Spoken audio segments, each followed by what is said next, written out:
Fala pessoal, estamos começando mais um podcast no Tempo de Tela. E o assunto de hoje são coisas muito esquisitas, são uns bagulhos estranhos. É claro que eu tô falando de Stranger Things. Eu estou aqui do lado de Mizumoto, que já vai falar quais são as expectativas dele pro nosso podcast. Fala aí, pessoal, beleza?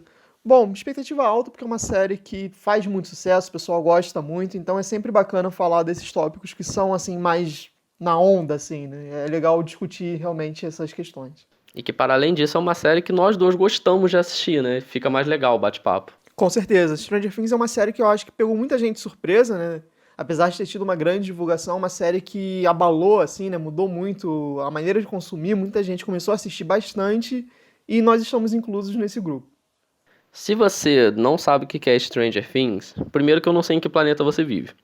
E você provavelmente esteve longe da internet no último mês, né? Em julho você não acessou nada, porque um dos assuntos mais falados foi justamente a terceira temporada de Stranger Things. A série começou lá em 2016, né? Mais precisamente em 15 de julho estreava o primeiro episódio. E foi, como você falou, foi um sucesso inesperado, porque eu particularmente, a proposta inicial não era uma proposta que me agradaria, porque aquela coisa, vai, crianças, coisas sobrenaturais, caguei. E aí, do nada, fez muito sucesso, todo mundo começou a falar. Eu comecei a assistir por indicação da minha noiva, que ela gostou, e aí fui assistir com ela. E eu acho que foi muito assim, né? Tipo, ninguém deu nada, vai dar nada e pá, estourou. Eu acho que teve realmente essa questão de ser uma série muito orgânica, né? As pessoas compraram muita ideia. Algum dos pontos que a gente vai levantar aqui hoje, eu acho que está relacionado de como as pessoas compraram a ideia. E só está crescendo, né? Uma série que a gente já tem 3 temporadas, já tem uma quarta confirmada e, salvo engano, até uma quinta provável. A Netflix ainda não quer confirmar exatamente o número de temporadas, até porque a Netflix não tem todo o dinheiro do mundo. E a própria terceira temporada exigiu um aporte financeiro grande da Netflix, até para efeitos visuais, o cast que ela só aumenta e está ficando cada vez melhor. A gente vai falar um pouco mais do elenco daqui a pouco. Então, acho que ela ainda não consegue se comprometer a ter muitas temporadas.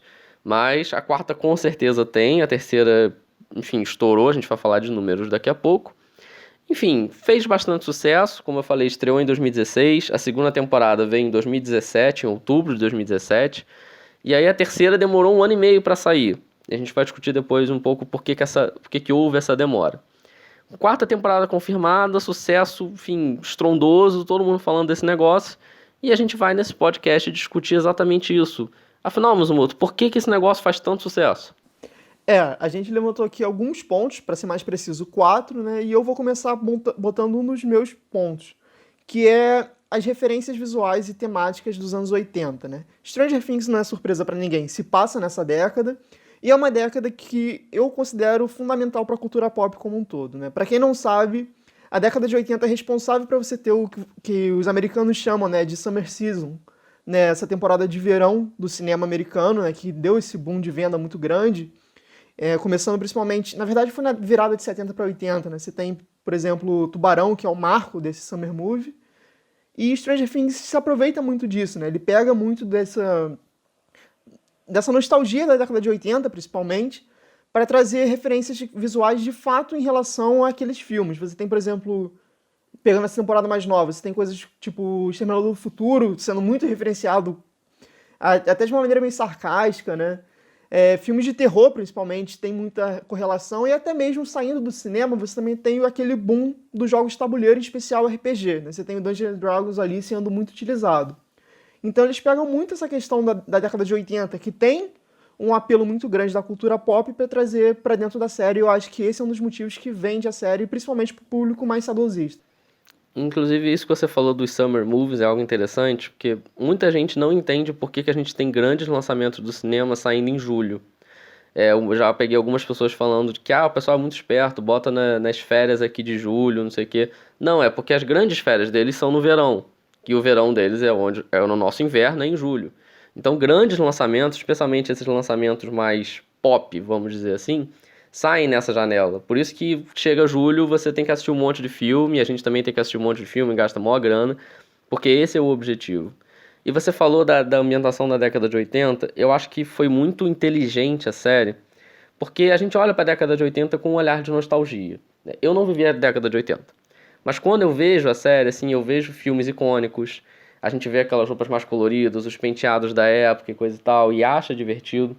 Mas para além de uma coisa só de, vamos botar aqui uma referência, vamos botar um cartaz não sei aonde, um letreiro não sei aonde, o que eu achei muito interessante de Stranger Things é que eles criaram um enredo com isso. Eles fizeram uma coisa muito orgânica. Primeiro, o caso é óbvio dos jogos de tabuleiro, como você falou, dos jogos de RPG. É o auge dos Dungeons and Dragons, né? Começando essa coisa de RPG que a gente tem até hoje. Mas na época estava estourando. E a Netflix, né? Os produtores não só colocaram isso na série, tipo, isso existe, mas não, isso faz parte da trama. O próprio termo Demogorgon, né? Que é muito usado na primeira temporada especialmente, que é o grande vilão da trama, é o Demogorgon, não sei o quê. Isso é um termo do Dungeons and Dragons. E eles usaram dentro da série. Nessa terceira temporada, acho que eles foram muito inteligentes, colocando também os filmes especificamente, né? Em determinado momento... Gente, desculpa, isso é um podcast com spoilers, esqueci de avisar. Em determinado momento da trama, eles estão lá no cinema e tá passando De Volta pro Futuro. Porque era um filme da época e porque ele vai ter alguma coisa a ver com a trama. Então não fica só do tipo, escolhemos década de 80 porque sim. Não, é porque ela vai entrar na história de alguma forma. Sim. E especificamente essa questão de entrar de alguma forma, também vale ressaltar essa relação, por exemplo, com o casting mais novo, a gente vai falar isso mais à frente, mas você tem, por exemplo, Goonies, Conta Comigo, que são histórias que têm essa correlação meio de aventura barra, não exatamente terror, mas que tem essa coisa meio misteriosa envolvida, que também se encaixa muito bem com a proposta da série. Tudo que você vê a série, você fica com aquela sensação de, cara, isso é muito década de 80 mesmo, sabe? Isso são coisas que aconteceriam na década de 80. E eu acho que tira um pouco a gente da zona de conforto das séries que a gente está acostumado de assistir, até do mundo que a gente está acostumado a ver. Porque vários problemas que acontecem em Stranger Things, por exemplo, você fica pensando, cara, isso seria facilmente resolvido com um computador, com um celular. Mas, bicho, é década de 80, não tem isso. Então você tem um novo mundo ali com novos desafios que você tem que encarar. E como eu falei, a coisa é feita de maneira tão inteligente, tão orgânica, especialmente nessa terceira temporada. Eu gostei muito dessa terceira temporada. Vou dar 2 exemplos. Primeiro, são os penteados dos personagens, que mudaram muito de uma temporada para outra. E você vê, por exemplo, a Nancy com aquele permanente, né, com aquele cabelo todo elaborado.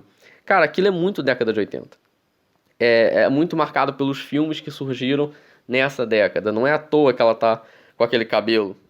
Eles não quiseram simplesmente mudar a personagem. Tem uma explicação pra estar ali. Inclusive o cabelo dela vai desmanchando durante a temporada, que ela não tem tempo de ficar cuidando do permanente dela.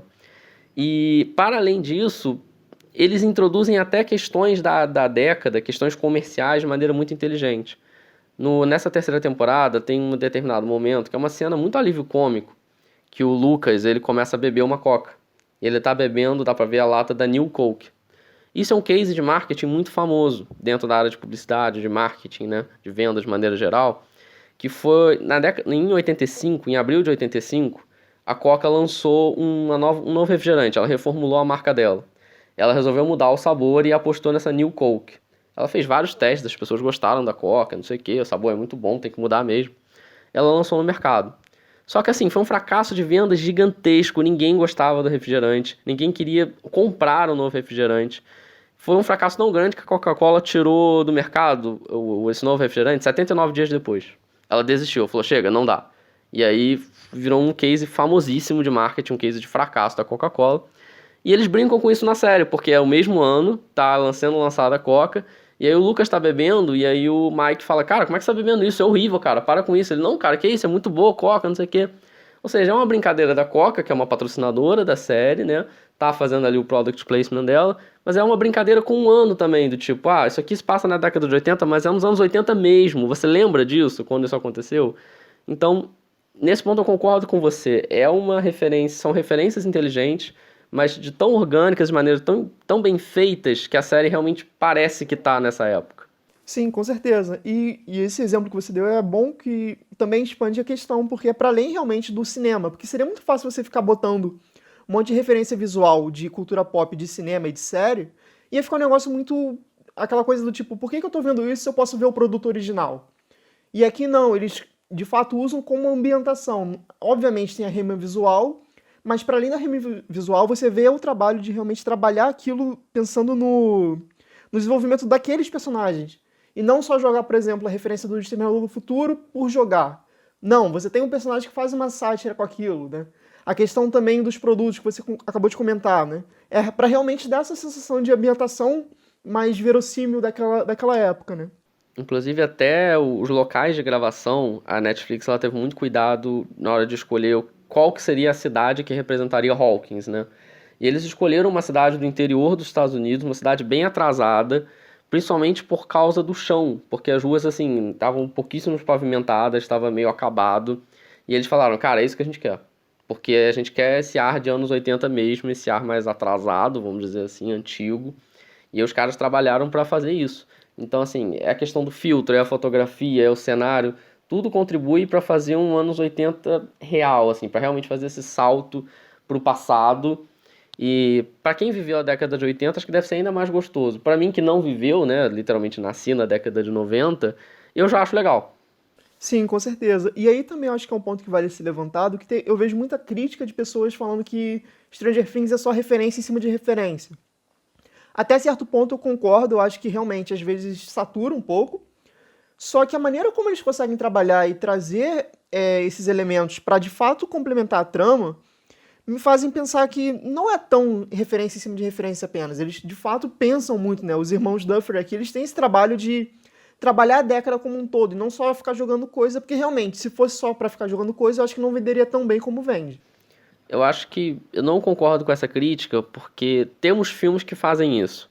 Dei o exemplo num outro podcast, quando a gente falou do Wi-Fi Ralph, que esse sim eu acho que é um filme que vive de referência, eu acho que ele só serve para isso. E são referências básicas, bobas, que não contribuem para o enredo. Agora eu acho que Stranger Things faz isso de uma maneira tão gostosa pra narrativa. Vou dar um exemplo. Lá na segunda temporada, quando eles estão jogando fliperama e veem que o recordista, que no caso é a recordista, é a Max, e ela se deu o nome de Mad Max. Ah, é uma referência, ali outra referência. Sim, mas essa é uma referência que faz o enredo andar. Porque eles olham, pô, quem é Mad Max? E aí já pensam que era um garoto que estava jogando. Só que não, é uma menina chamada Max. Então, a partir dali, a trama anda de alguma forma. Esse é o tipo de referência que eu acho inteligente. Claro que tem algumas outras que é mais easter egg, né? Tipo, ah, olha ali no fundo o que apareceu. Olha ali uma fala que faz referência a não sei o quê. Isso ainda existe, mas tentar falar que a série é só referência, só easter egg, aí pra mim já é ser azedo demais. Concordo bastante, na verdade.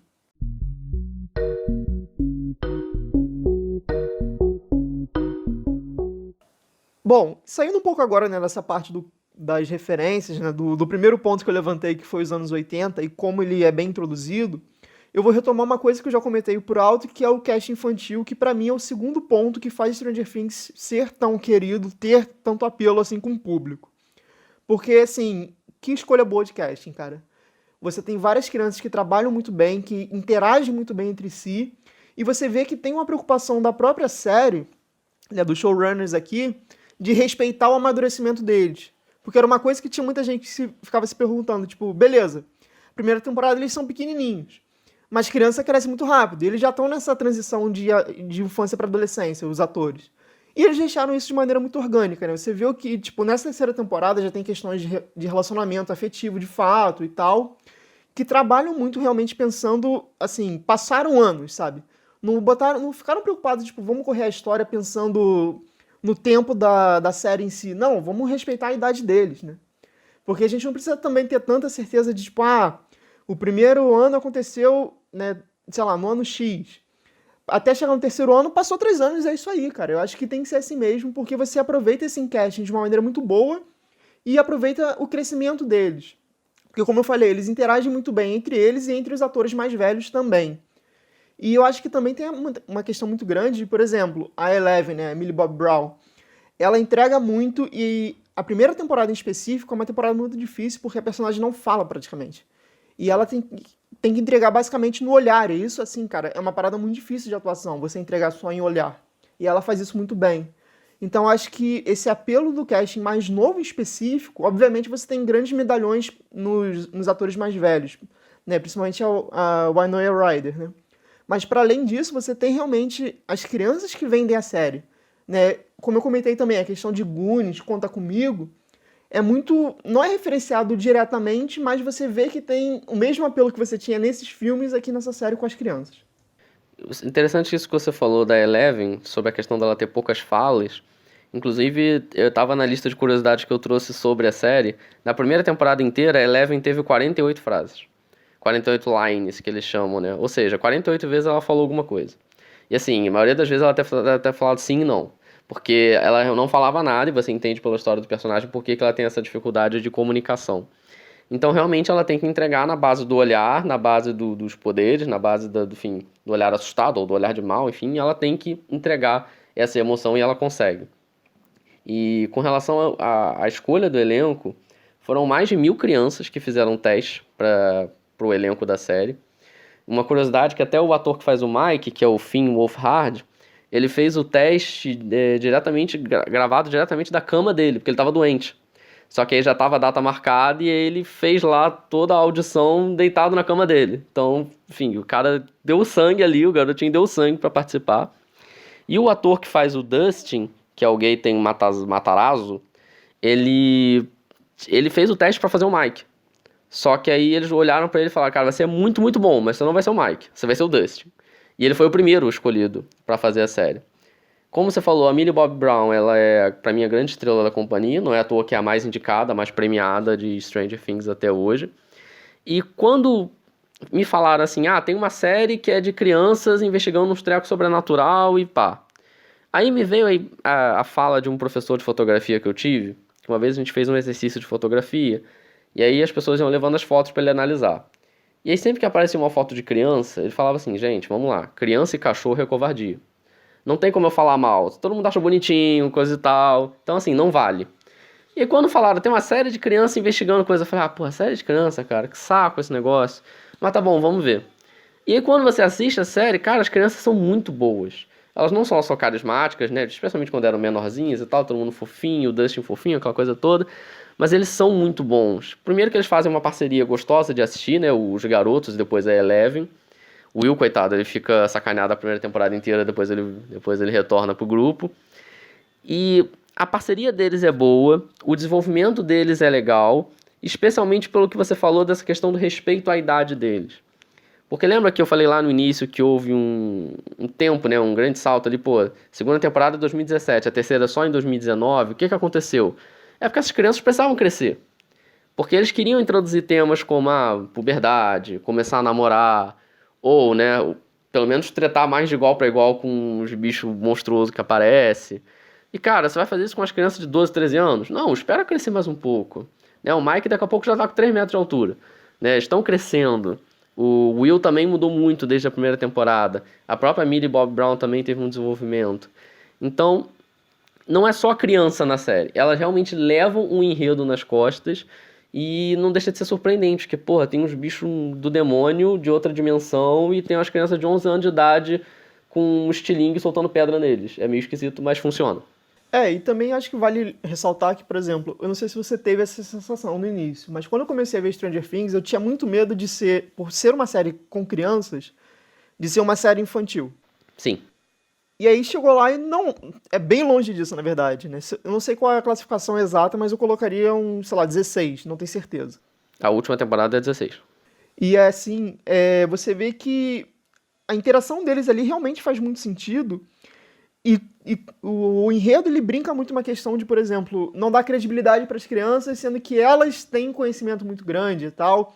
Então eles também sabem brincar muito com essa questão realmente do cast infantil carregar a história, apesar do casting mais velho não entender muito bem como eles conseguem.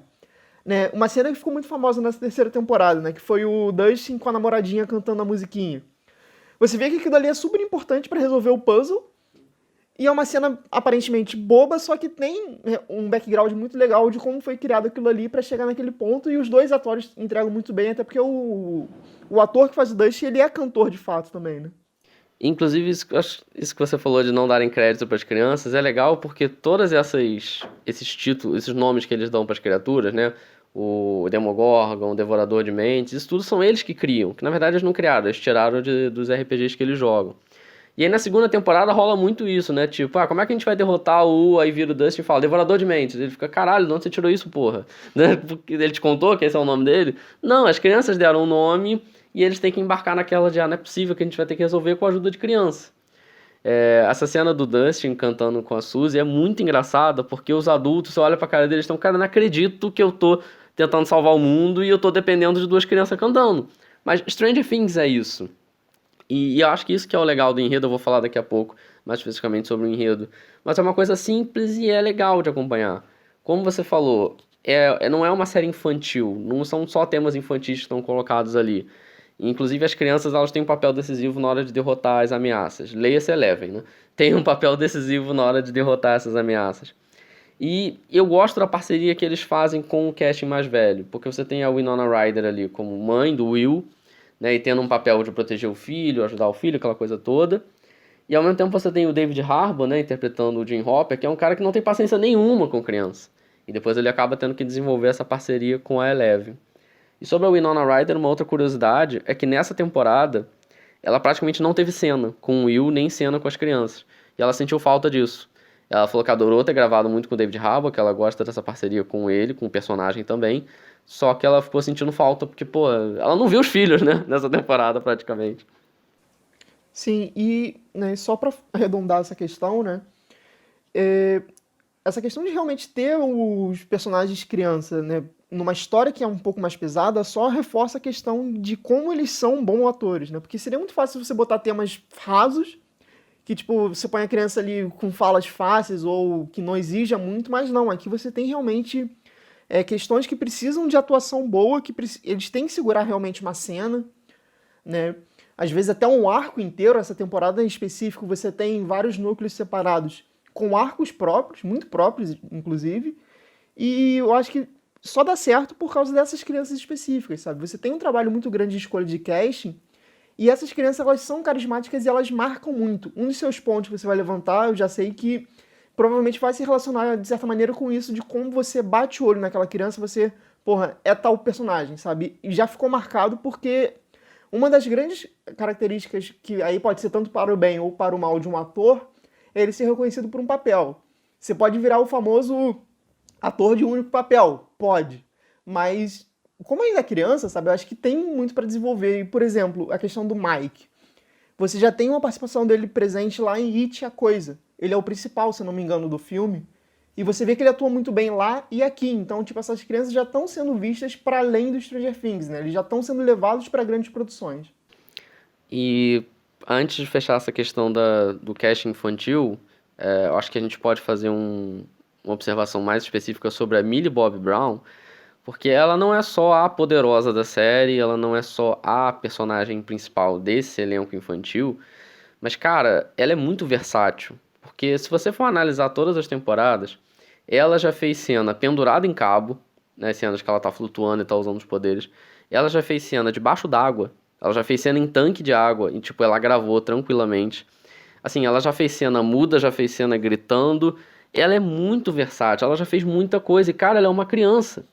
E aí, uma outra curiosidade é que, tipo, em uma entrevista que fizeram com os Duff Brothers, né, com os showrunners de Stranger Things, eles falaram que trabalhar com ela é muito bom porque ela tem muita habilidade de trabalhar com as câmeras, assim, né, mudar o posicionamento, mudar a flexão para agradar tal câmera. Ela tem uma habilidade muito natural, que isso não é comum em um elenco infantil. Mas ao mesmo tempo, às vezes eles lembram que ela é uma criança, no caso uma adolescente agora, que em determinado dia de gravação ela chegou coberta de glitter. E eles ficaram, caralho, o que que houve? Ela, não sei, só tô coberta de glitter, aconteceu. E aí eles, tipo, tiveram que atrasar em 1 hora a gravação pra tirar todo o glitter dela. E eles, caralho, tipo, trabalhar com criança é isso também. Mas aí quando chega na hora de gravar, chega na hora do vamos ver, a gente tem um show de interpretação e... pra mim é um parabéns pra todos eles. Mas a Millie Bobby Brown, ela é demais. Eu só queria fazer um destaque aqui para um personagem que teve mais presença nessa temporada, que foi a irmã do Lucas. A Erika. Ela também, cara, ela mandou muito bem e ela é a atriz mais nova dessa série, né? E assim, ela tem umas falas que são muito perspicazes e você vê que a garotinha, ela tem um humor ácido muito forte já pequena, sabe? Ela tem realmente, assim, um negócio que seria muito fácil ela só ler o texto, mas você vê que ela tem uma expressão, ela tem um tom de deboche na voz que é muito engraçado. Ela foi uma ótima adição ao núcleo do Dustin, né? Ela faz uma parceria legal com ele pela questão da idade, ao mesmo tempo pela questão dela não querer ser nerd, mas ao mesmo tempo ter essa veia nerd, vamos dizer assim. A atriz é a Priya Ferguson.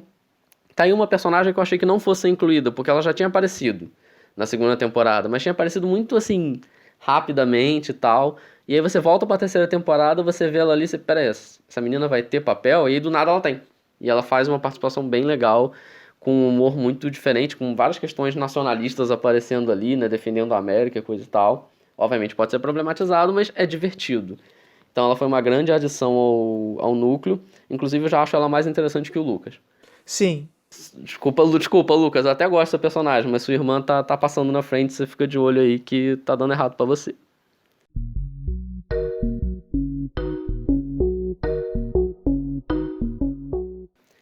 E aí, partindo dessa linha do público infantil, do cast infantil, que eu acho que tem a ver, tem um outro atributo que eu acho que é essencial para Stranger Things ter feito tanto sucesso, que é um roteiro muito simples, muito fácil de entender, fácil de acompanhar, e eu acho que isso foi essencial para a série fazer sucesso em muitos nichos diferentes. Quando eu digo que Stranger Things tem um roteiro muito simples, eu não tô falando que assim, é um roteiro bobo, que é um roteiro ruim, que é um roteiro cheio de falhas, não é isso. É só que é um roteiro realmente muito tranquilo de você acompanhar. Vê lá na primeira temporada, você tem crianças que são do bem, e aí tem uma menina misteriosa, e aí você tem uns bichos que obviamente são do mal, né? Porque eles não falam e eles comem pessoas, então eles têm que ser do mal. E aí você tem aquela coisa bem estereotipada do laboratório super secreto que faz experiência com crianças, e essas crianças têm que derrotar esse pessoal do mal. E aí vai avançando. A terceira temporada tenta colocar algumas coisas políticas ali, mas porra, na verdade são ali os comunistas do mal, né? São os soviéticos do mal, tentando fazer experiências erradas de novo. E aí é o pior exército do mundo, porque crianças conseguem invadir a base deles. Então, assim, é um roteiro muito bobinho, mas que você consegue acompanhar aquela coisa de peguei no terceiro episódio, me conta o que aconteceu. Aconteceu isso, isso, isso. Ah, beleza, já tô assistindo. Eu acho que realmente isso ajuda bastante. É uma trama também que você. Eu acho que é aquela coisa também de o público, entre aspas, gosta de ser enganado. Por que eu falo isso? Assim, é uma trama realmente muito simples. Só que ele fica jogando os mistériozinhos. Sabe aquela coisa tipo, já peguei, mas me mostra pra ver se eu acertei, que é mais ou menos o que você realmente falou. E eu acho que isso cativa o público até pelo formato de série da Netflix, né? Que é aquela coisa de sempre ter um cliffhanger pro próximo episódio, pra você maratonar de fato. E aqui Stranger Things, por ser uma série de suspense, né, que tem esse mistério todo, é um mistério fácil, mas é aquela coisa também de você querer confirmar se você acertou, sabe? Justamente, especialmente a terceira temporada, você mata o enredo dela no primeiro episódio. Você já entendeu o que aconteceu. Mas sempre tem um elementozinho a mais, uma conclusão a mais, um puzzle a mais pra ser resolvido, que você fica, não, tá, deixa eu só ver se é isso mesmo que eu tô entendendo. E é um enredo que eu acho que dá espaço pra cada um dos personagens. No início eles são todos muito unidimensionais.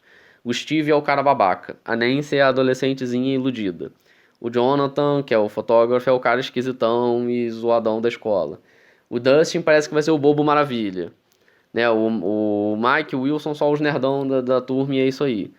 E aí, a série, ela fica, não, eu vou sair dessa coisa unidimensional e eu vou entregar personagens mais complexos.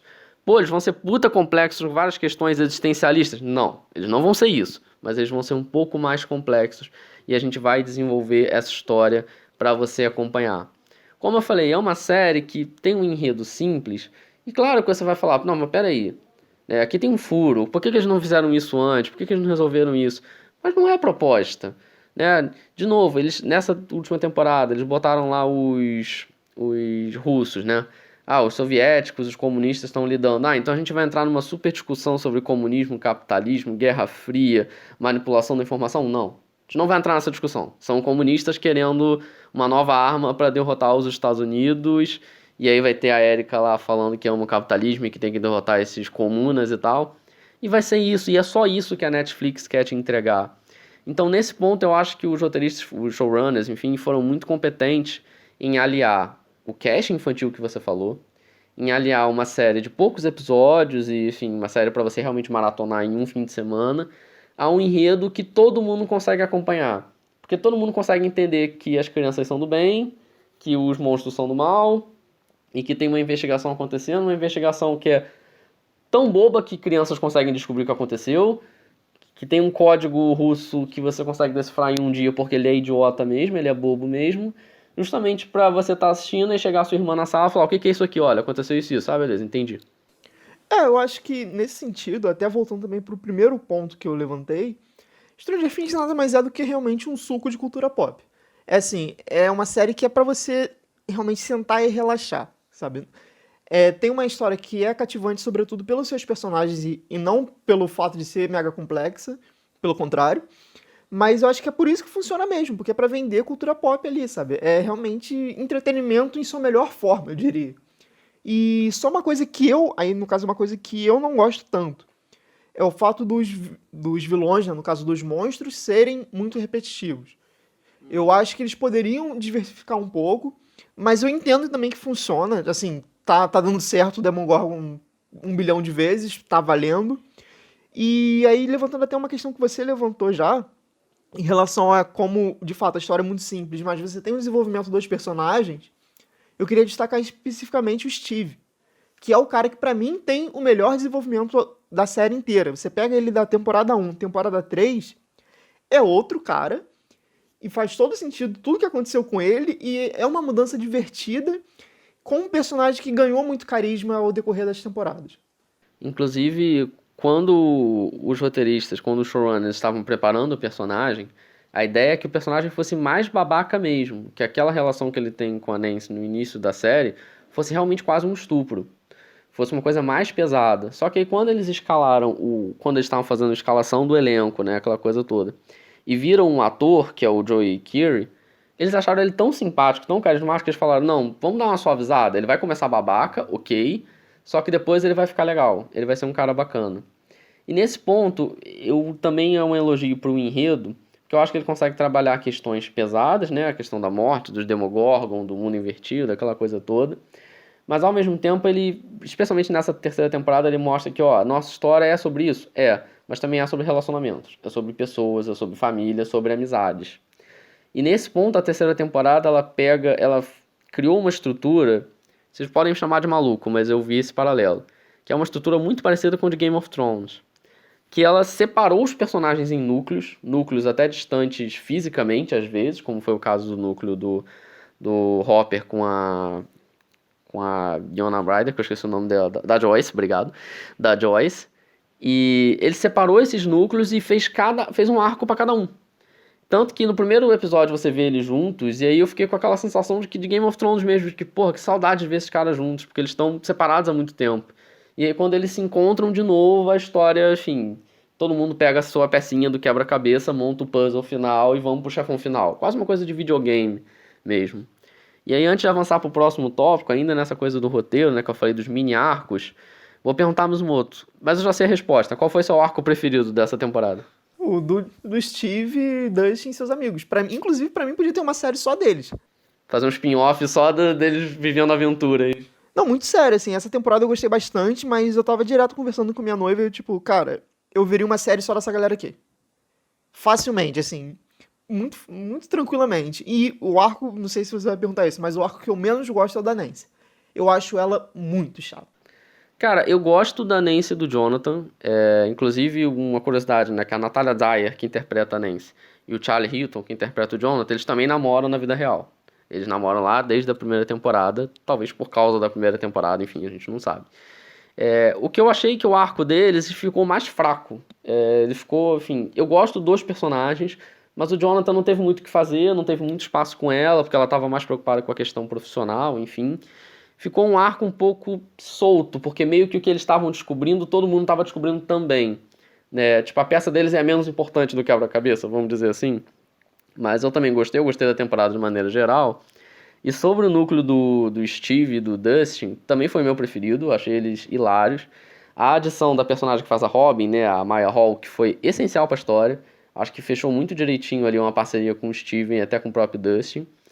E uma curiosidade é que quando o ator que faz o Steve, né, como eu falei, o Joey Keery, pegou o roteiro da terceira temporada, ele virou pros autores e falou, é sério que eu só vou usar uma roupa a temporada inteira? Os caras, só vai usar uma roupa de marinheiro. Foi assim, foi o figurino mais fácil da história das séries, porque ele realmente ficou só com aquele uniforme ali a temporada inteira. E ainda assim foi muito bom, né? Como você falou, foi o melhor núcleo, teve o melhor desenvolvimento. O Dustin é a melhor criança, conte comigo pra tudo, porque ele leva aquelas crianças nas costas, tirando a Millie Bobby Brown, né? Tirando a própria Eleven. Mas como eu falei, é um roteiro muito simples, é bobo, sim, tem crianças invadindo uma base comunista, tem. Mas é isso que a gente quer ver, é pra relaxar, como você falou, é o suco de cultura pop, cara. Não dá pra ir muito além disso. Se a quarta temporada vier com discussões sociais sobre o rumo dos Estados Unidos e a política externa dele, porra, virou outra coisa. Sabe, eu quero ver luta contra vilões, contra bichos monstruosos que não precisa ser o Demogorgon de novo. Aí eu acho que pode ser, sei lá, outras crianças que tipo a Eleven, né?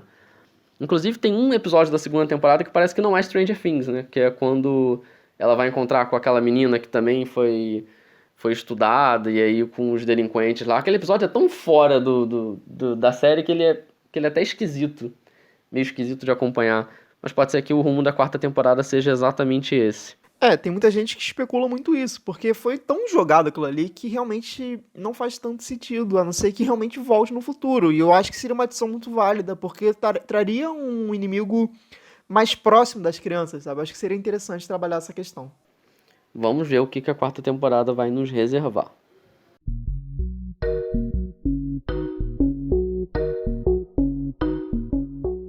E pra mim, um dos principais atributos, o último da nossa lista de hoje, que garante ou pelo menos explica o sucesso de Stranger Things, são algumas marcas visuais que a série traz. O que eu chamo de marcas visuais? Eu acho que Stranger Things tem alguns elementos estéticos, alguns elementos de design até, e alguns elementos visuais que você bate o olho e você sabe que é Stranger Things, que você entende a referência, que você sabe do que está se falando e que é até muito fácil de vender. E aí são vários. Vou dar um exemplo simples para vocês entenderem por que eu acho que a série é competente. A Eleven, quando usa os poderes, ela faz aquela cara de má e bota a mão para frente e tal. Isso já seria uma marca visual? Seria, mas seria uma marca fraca. Só que quando você bota o nariz dela para sangrar, e é sempre a mesma narina, e é sempre a mesma gotinha de sangue, você sabe que aquilo não faz sentido. Pô, sempre sangra no mesmo lugar, da mesma forma. Mas aquilo é uma marca visual muito poderosa. Porque você consegue fazer funko facilmente com aquilo ali. Você consegue fazer piada com ketchup com aquilo ali. Então vira uma marca que você olha e fala, é Eleven. Tipo, se você fizer um cosplay, você botar a mão pra frente, botar uma gotinha de sangue, a pessoa vai falar, é Eleven. É o cosplay da Eleven. Então eu acho que a série ela é muito competente em se tornar reconhecível rapidamente. Desde a logo de Stranger Things, que é uma logo super especial, super década de 80 também.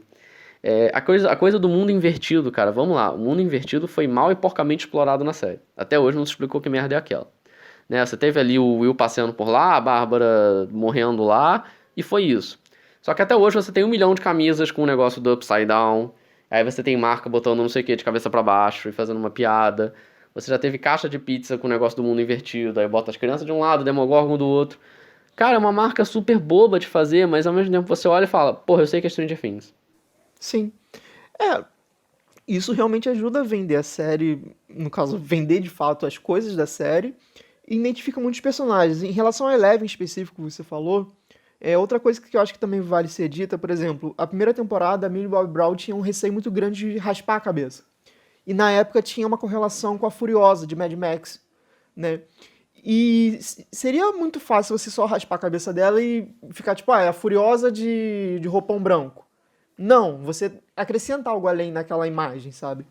E deixa ela realmente uma personagem forte e que tem características muito próprias. A questão do nariz, de fato, eu acho que dá até pra pensar um pouco pra além. Por exemplo, você vê que ela tem poderes, ela usa os poderes, a expressão dela é de realmente muito controle, só que ela ainda é humana, sabe? Essa questão de ter esse sangue saindo, sabe? É uma coisa realmente que marca muito. Tem vários outros elementos visuais que acabaram marcando a série. O próprio Demogorgon, que foi uma criação, né, de design. Inclusive, na primeira temporada, eles não tinham nem muito dinheiro para efeitos visuais. Eram efeitos visuais bem bobos, bem simples de fazer. Inclusive, o Demogorgon, na maioria das vezes, nem aparece no claro, né? Ele só aparece na escuridão para dar uma ajudada. Mas ainda assim, a coisa dele com a boca aberta, né? Aquela flor, vamos dizer assim, assassina, se tornou uma marca também. Já vendeu Funko, já vendeu boneco, já vendeu a porra toda. Porque as pessoas olham e falam, é um Demogorgon. Eu sei que isso é de Stranger Things.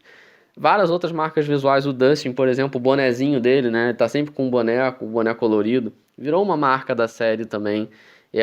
É uma outra coisa fácil de ser vendida, é um outro atributo interessante. E a Netflix, ela tá sendo muito inteligente na hora de explorar comercialmente essas marcas. Não sei se vocês acompanharam algumas das ações de marketing para a terceira temporada. Uma delas foi com a Domino's. né? Fizeram um combo Stranger Things, aí vem uma caixa de pizza toda personalizada, vem 2 latas de Coca Zero, e nessas Coca Zeros tem bottoms. Bottoms também com elementos típicos da série. Aí tem lá a van do Hopper, né?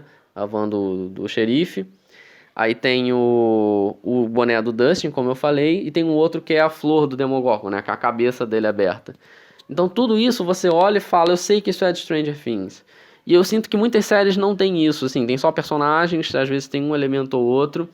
Mas Stranger Things, com uma série super bobinha, com um enredo simples, já conseguiu botar muitas coisas que você sabe de quem que você tá falando. Até a própria Nancy, cara. Os cabelos que ela usa, o Steve com aquele taco de beisebol, que ele começa a andar, você fica, caralho, o que ele vai fazer com esse taco de beisebol contra o Demogorgon? Nada. Mas aí é ele com um taco de beisebol na mão e você olha, pô, é o Steve, já sei que é ele. Outra coisa também é aquela parede com as letras e os pisca-piscas também. Tem bastante coisa né, que a Joyce fez ali pra falar com o filho. Por exemplo, na faculdade eu vejo muita gente com garrafa d'água com aquilo, que a princípio você poderia pensar, tipo, beleza, é uma garrafa que acende, né, com letras. Mas não, sabe? A Stranger Things tomou isso pra ela, né? E que é uma questão visual que é muito simples, assim, poderia estar em qualquer coisa, mas você associa a Stranger Things porque aquela cena também é muito marcante, né? Dela conversando com o Will pelas luzezinhas. Esse é um ponto que talvez pro enredo da série não tenha um papel muito decisivo, como eu falei, a Eleven poderia fazer aquilo sem sangrar o nariz, mas não só acrescenta um pouco ao enredo, mas comercialmente é interessante. E vamos lá, gente, a Netflix, ela não tem comercial dentro da programação, então ela precisa ganhar de outras formas. Então ela começa a ganhar com merchandise, ela começa a ganhar com licenciamento de produtos, né? Como ela licenciou agora para Coca-Cola e para Domino's fazerem produtos específicos com a marca dela. E aí você tem um Upside Down da vida, tem uma Eleven, é fácil, as pessoas vão bater o olho e falar, caraca, saiu um negócio de Stranger Things. É visualmente muito fácil. Inclusive, a terceira temporada, só para dar uma amarrada nesse tal sucesso que a gente está falando, eu trouxe alguns dados do Rotten Tomatoes. De novo, gente, Rotten Tomatoes não é o parâmetro supremo, não é a voz de Deus falando. Mas é só um parâmetro que tem sido muito usado para avaliar o sucesso dessas séries. Então, a temporada 1 de Stranger Things, né, a primeira First Season, ela tem 96% de aprovação tanto da crítica quanto da audiência. Inclusive, isso rendeu um prêmio a Stranger Things, que é o Golden Tomato. Não sabia que isso existia, mas ok. Em 2017, foi a melhor série de horror / ficção científica avaliada lá no Rotten Tomatoes. A temporada 2 teve 94% de aprovação dos críticos, 90% da audiência. Já a temporada 3 caiu um pouco, teve 89% de aprovação dos críticos e 85% de aprovação da audiência. Crise em Stranger Things, mesmo? Acho que não, longe disso, na real. Eu acho que é até um movimento natural, porque principalmente em relação ao público, à audiência. Porque a tendência comum que uma série perca a audiência, não é todo mundo que vai ter tempo, disposição de ficar acompanhando aquilo durante muitas temporadas. E em relação à crítica, eu acho que é uma questão realmente mais do como as pessoas estão interpretando, no caso, as pessoas que fazem a crítica. Mas a audiência eu acho que continua muito boa, se parar pra pensar, tipo, 85% é um número bem alto, né? Não teve uma queda tão grande da segunda pra terceira, mas eu imagino que seja muito em função realmente de menos gente assistindo por ser uma coisa normal. Tirando o fã de Grey's Anatomy que vê essa porra, tipo, há 20 anos, é natural que você comece a parar de ver. A gente tem algumas exceções no mundo das séries, que é Grey's Anatomy e Supernatural, né? Que as pessoas continuam assistindo. Se a temporada tiver 75 episódios de nada acontecendo, as pessoas vão assistir, sei lá por quê.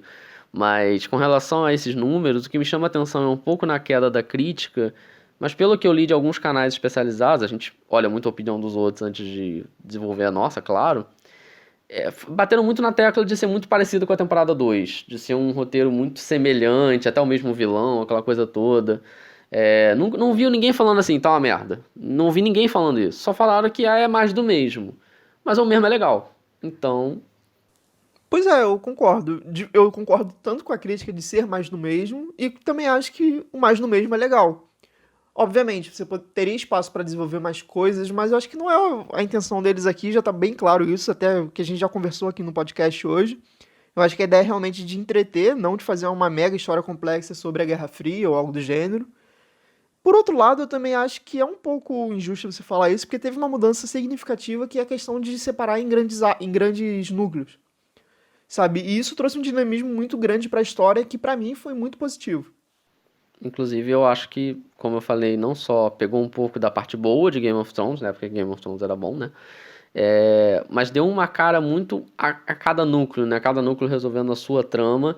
E eu gostei pra caramba. A terceira temporada foi a melhor pra mim até hoje. Eu gostei de vários avanços que ela fez. Pra mim, eu acho que o número de episódios tá ok. 8 episódios eu acho um número ótimo pra temporada. Acho um número bom pra Stranger Things. Mas pra quarta temporada, os Duff Brothers já falaram que estão pensando em sair de Hawkins, né? Tirar desse núcleo de Hawkins e levar as crianças pro mundo, vamos dizer assim. Não sei como isso vai ser feito, se vai mexer muito na fórmula, mas de maneira geral, a terceira temporada, assim, a Netflix não costuma divulgar números, né? Como a gente já falou em outros podcasts. Mas ela divulgou alguns números interessantes. Segundo a Netflix, em 4 dias de exibição, 40 milhões de contas individuais já tinham assistido pelo menos um episódio. 40 milhões de contas domiciliares, ou seja, se você tem uma conta que você dividiu em 720 para Zezinho, Beltrano, etc. assistirem, ela só está contando uma. Então, 40 milhões de contas já tinham assistido pelo menos um episódio. Eu estava nessa lista que eu demorei a ver, mas já tinha visto pelo menos o primeiro. E também nesses 4 dias, 18 milhões de contas já tinham zerado a temporada, já tinham fechado.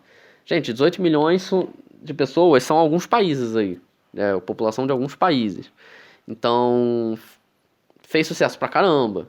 Então, assim, tem 85%, caiu 5%, beleza, mas ainda tem mó galera acompanhando aí as tretas de Stranger Things, acompanhando as aventuras da Eleven.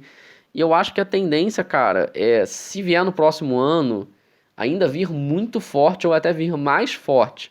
Porque muitas séries grandes, Game of Thrones, por exemplo, acabaram. The Walking Dead tá pra acabar, graças a Deus, não sei quem é que ainda assiste. Mas várias séries grandes estão acabando e Stranger Things eu acho que pode tentar roubar esse lugar aí de a série do público geek, a série da pop culture. Eu acho que tem alguns concorrentes, né? Só para contextualizar, a gente está gravando na semana que terminou a Comic Con San Diego de 2019, que apresentou 2 séries que eu acho que são muito fortes, concorrentes, que é o Watchmen e The Witcher. The Witcher, inclusive, da própria Netflix. Mas, com certeza, Stranger Things, a princípio, é a soberana do momento, né? Ela perdeu os concorrentes de maior peso, Game of Thrones principalmente. Então, acho que tem tudo realmente para crescer, até porque a gente não comentou isso muito aqui, mas teve um crescimento muito grande de orçamento, né, da série. E você viu que esse orçamento maior refletiu positivamente, porque você teve melhoria gráfica, mais efeito visual, você teve uma expansão de cenário. Então, assim, dinheiro está sendo colocado e a gente sabe que se o dinheiro está sendo colocado é porque está tendo retorno. Inclusive, você falou da questão da expansão do cenário. Aquele shopping, por exemplo, né, o Starcourt, que é o centro da terceira temporada, ele existe, aquele shopping, parte dele, só que assim, sei lá, não sei se metade exatamente, mas metade dele foi reformado pela Netflix para ficar com cara de década de 80. Então, várias cenas, inclusive, gravadas, aquelas lojas realmente existem, eles só mudaram a aparência, né, e tinham realmente pessoas comprando durante a gravação. Então, a Netflix tá com dinheiro pra botar aí, né? Já vimos uns Demogorgon mais elaborados. Mas o que eu acho interessante é que a série faz muito sucesso, por esses motivos que a gente falou. Tem audiência, a Netflix mostra lá os números felizes. Mas os prêmios ainda não vieram, né? Porque peguei uma lista rápida aqui, gente. São 196 indicações e 52 prêmios conquistados por Stranger Things entre produtores, série, atores, etc. E aí você olha, 52 prêmios, caraca, levou todos os Emmy, todos os Golden Globe, e não. Inclusive, a maioria desses prêmios é Bala Juquinha Awards, porque eu nem conheço. Por exemplo, Emmy Awards, né? Nunca venceu. Stranger Things nunca ganhou nada. Já foi indicado, mas não ganhou. Golden Globe, né? O famoso Globo de Ouro. Nunca venceu. People Choice Awards, você pensa, não, esse ganhou. Não, também não ganhou. Teen Choice Awards. Você pensa, pô, só tem criança ali, né? Só tem adolescente agora, levou tudo. Não. Só a Millie Bobby Brown levou em 2018 como melhor atriz de horror /sci-fi. Mas foi isso, assim. Critic Choice Awards, pô, o prêmio da crítica, né? Com certeza levou, não. Só o David Harbour levou como ator coadjuvante. Então, assim, os prêmios não estão vindo, Mismoto.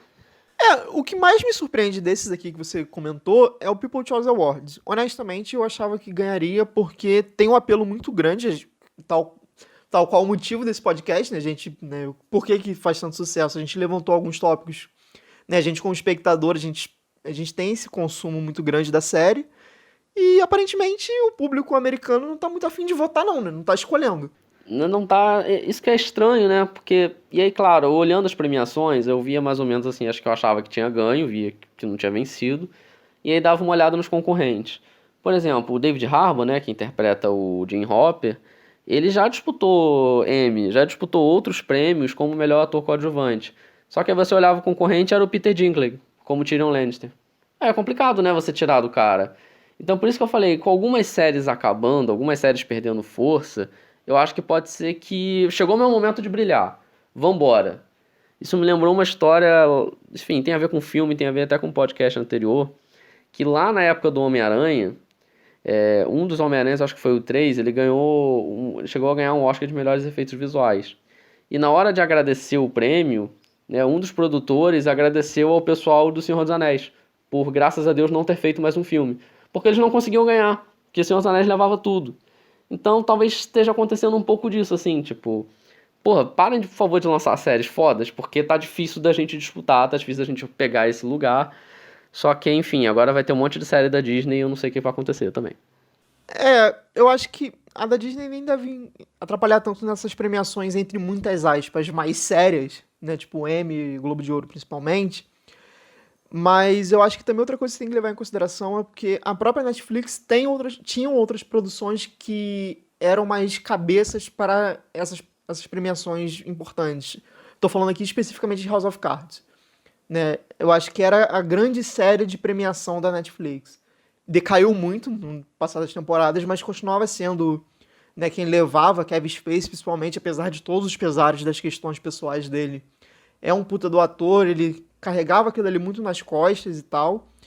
Mas eu acho que, principalmente com Game of Thrones saindo, as categorias mais populares, digamos assim, talvez Stranger Things tenha uma ascensão com certeza. A Netflix meio que se canibalizava, né, com House of Cards, bem lembrado. House of Cards é um pouco mais antigo, levou um monte de premiação. E aí, de novo, né, você disputar ali... Pô, House of Cards já teve o Mahershala Ali, inclusive, como personagem coadjuvante. Disputar com esses caras era um pouco difícil. Mas como eu falei, premiação não é tudo. É só um dado interessante, porque a gente vê fazendo tanto sucesso. O pessoal nos grupos de série só comentando sobre Stranger Things, fazendo meme. E aí você olha pros prêmios, você tem até a Millie Bobby Brown bem, mas de resto você não vê muito, enfim, muitas pessoas falando, né, dando prêmios e sendo muito indicado. Inclusive outras séries bem menos faladas, como The Marvelous Miss Maisel, já levou um monte de Emmy pra casa, levou um monte de troféu. Mas a gente vai falar um pouco mais dessa série e de outras séries mais desconhecidas em outros podcasts.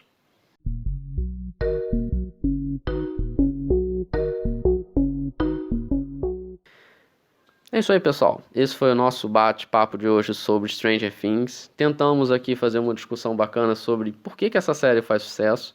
Ninguém aqui em nenhum momento falou que a série é perfeita, maravilhosa, merece todos os prêmios do mundo. Não foi isso, mas como é uma série que a gente gosta e é uma série que a gente vê todo mundo comentando, teve uma ansiedade muito grande pela terceira temporada e uma repercussão grande sobre o que aconteceu na temporada, a gente quis fazer esse bate-papo de que, pô, uma série aparentemente simples, com um roteiro bem bobinho, como é que isso tá pautando a cultura geek, como é que a Netflix tá ganhando tanto dinheiro com esse negócio. E pelo menos pra mim valeu bastante o bate-papo, especialmente pela questão da década de 80, que só depois que a gente começou a organizar o roteiro que eu parei, cara, como que é inteligente como isso é feito, né? Então eu gostei muito dessa conversa, eu confesso que eu tô muito ansioso pra quarta temporada.